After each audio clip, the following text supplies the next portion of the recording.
राज्याचे मुख्यमंत्री देवेंद्र फडणवीस यांनी महिला आयोगाच्या अध्यक्षा रुपाली चाकणकर यांना राजीनामा देण्याचे आदेश दिलेले आहेत. ही प्रथमदर्शनी स्वागतार्ह बाब आहे. मात्र रुपाली चाकणकरांचा केवळ राजीनामा घेऊन चालणार नाही.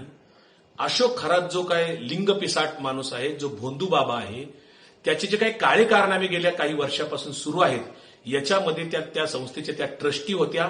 अनेक प्रकरणं त्यांच्याकडे तक्रारी आली असताना सुद्धा यांनी डोळेझाक केलेली आहे. महिला आयोगाच्या अध्यक्ष म्हणून तिथे ट्रस्टी राहिल्यामुळे अनेक महिला सुद्धा प्रभावित होऊन त्या भोंदूबाबाकडे गेल्या. त्यामुळं अशोक खरात यांच्या सह आरोपी म्हणून रुपाली चाकणकर ठरतात. राज्याच्या गृह विभागाने किंवा चौकशी अधिकाऱ्यांनी रुपाली चाकणकर यांना सह आरोपी करावं.